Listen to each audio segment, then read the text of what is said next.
Charan guys! So, yan. Tapos na tayo sa pagluto ng pancake. So, ang dami nating nagawa guys. So, 1, bilangin natin 2, 3, 4, 5, 6, 7, 8, 9. Sus, 9! Muntik na maging 10. Kaso, yung tatlo kasi guys, nasunog. Ito.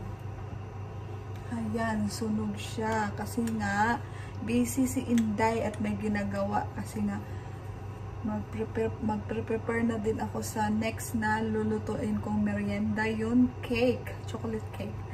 So, thank you.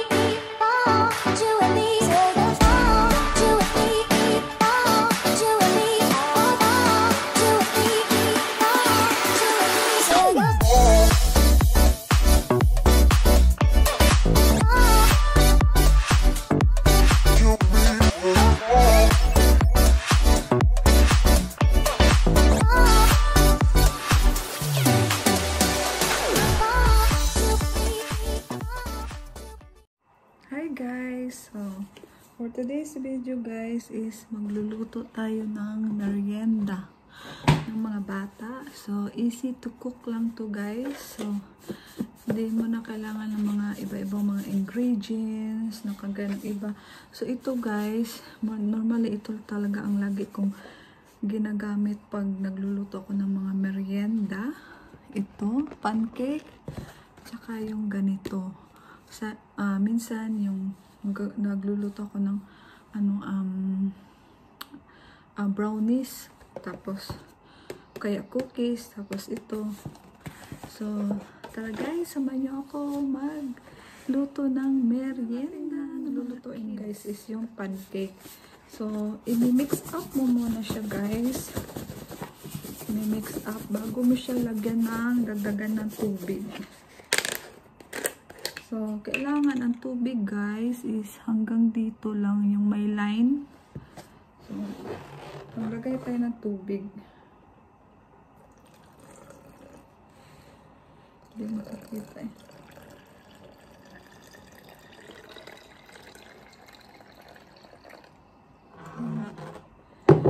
Lagpasan ko ng konti para ganyan lang.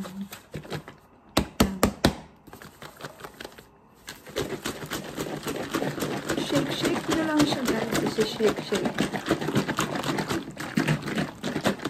Hanggang sa siya.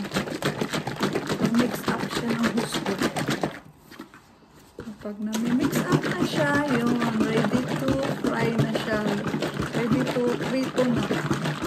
Yung pancake guys. Ready tayo ng butter. Kahit anong butter guys. Any kind of butter ang gagamitin nyo. Tapos ito din, gagamit din ako ng butter sa pagpa-fry ng magprito ng pancake. So, let's go. So, mag-open na tayo ng hinaan lang natin yung apoy guys para hindi siya madaling masunog. Yung gamit tayo ng guys,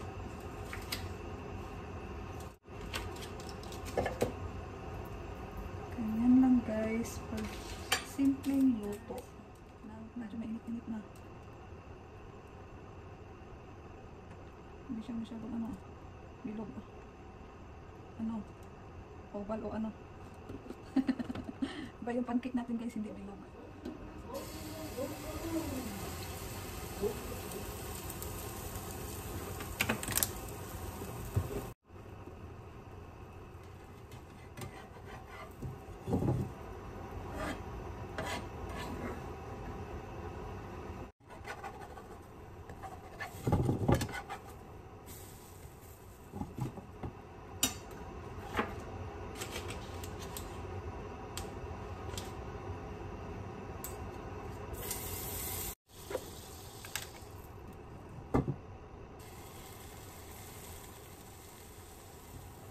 Iba yung pancake natin guys. Oh. Iba ang shape.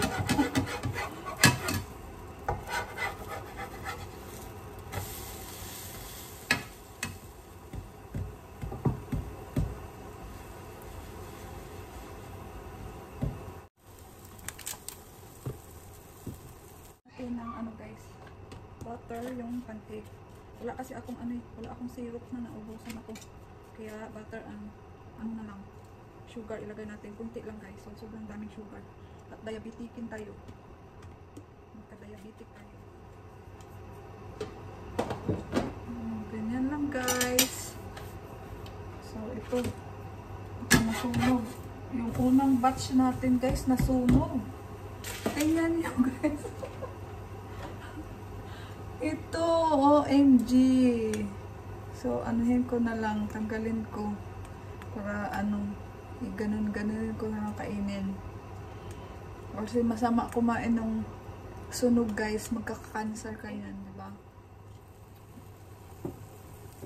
Bumibili lang talaga ako ng madalian lang ba? Meron naman talaga ingredients ng pag may make ng pancake, nasa sayo yan. Eh, ako kasi, binibili ko sale, hindi naman yan sobrang mahal din. Kaya okay lang. Hindi naman lagi yan din kumakain ako ng pancake guys. Pag type lang nila kumain. Ano lang, simple. Pang merienda. Pang merienda, sabay ano na rin. Yung hapunan, hindi na kailangan kumain. Pag busog ka na, hindi ka nakakain ng kanin, di ba? Isa sa'yo naman yan guys. Kung ano kakain ka ba o hindi na. Ganon lang, kadali. Ganon lang kadali guys. Magdami.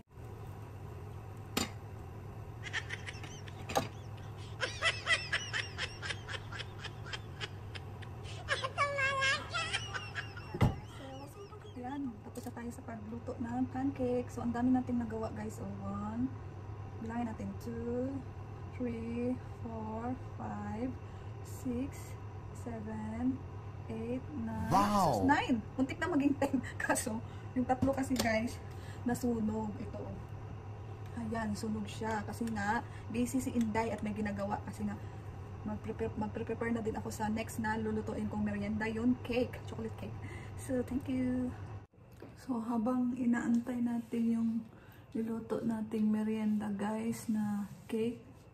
So, kakain muna tayo yung merienda. Pang ano ko na to guys. Pang dinner.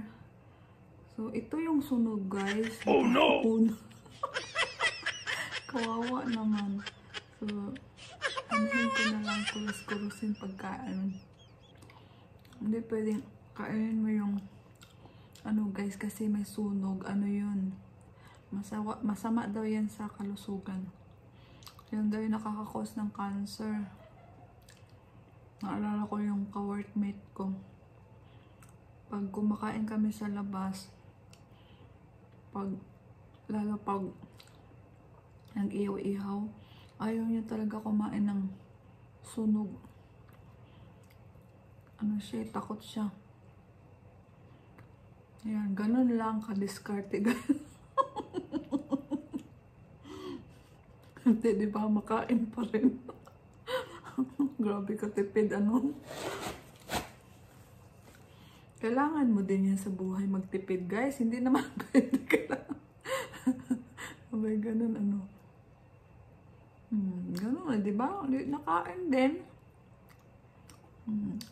Kuras-kurasin mo lang.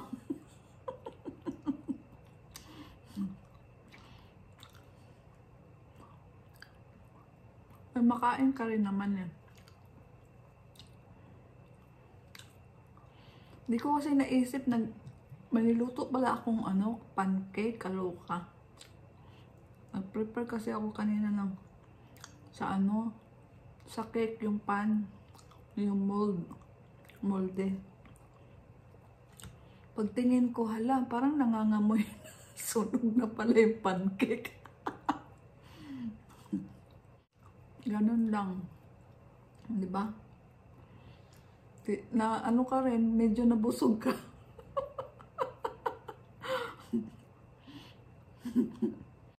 Hayang kasi itapon eh.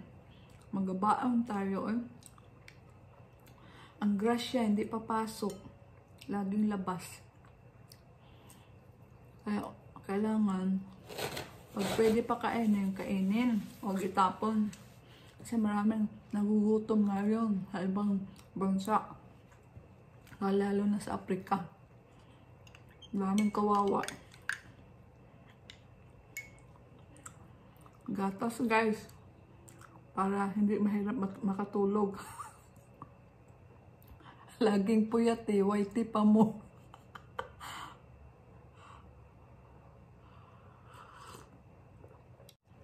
Ito yung pinakalas. Ginawa ko na. Ay, laki.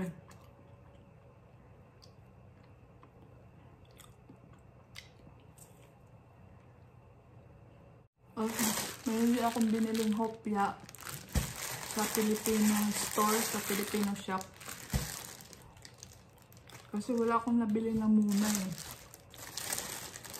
Pag type ko talaga magluto ng mga pandesal, mga ibang tinapay, yun. Minsan, magluluto ako pero pag di ko type, hindi ko talaga gusto magluto.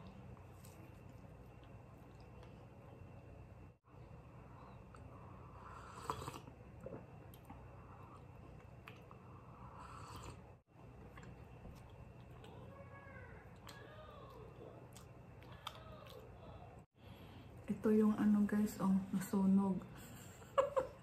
So, itatapon na natin.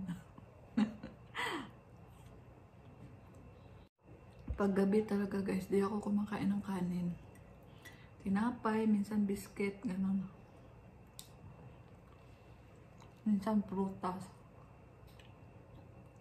O kaya mag-blender ako ng juice. Pang paano lang ng gutom. Minsan, isang itlog, boiled egg, ganun. Kasi pag gabi kasi, lalo pag late ka na kumain, matagal matunaw ang yung kinakain.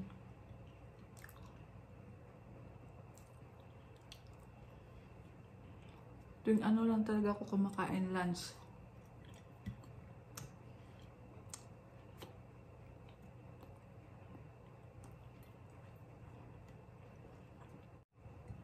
Minsan, pag gutom ako guys, minom ako ng maraming tubig. Wala na.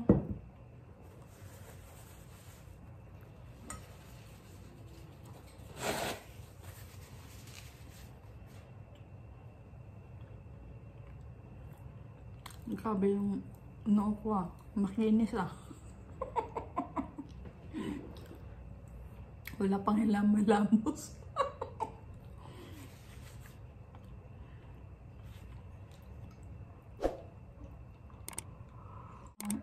Antayin na muna natin yung niluto natin cake guys ha. See you later.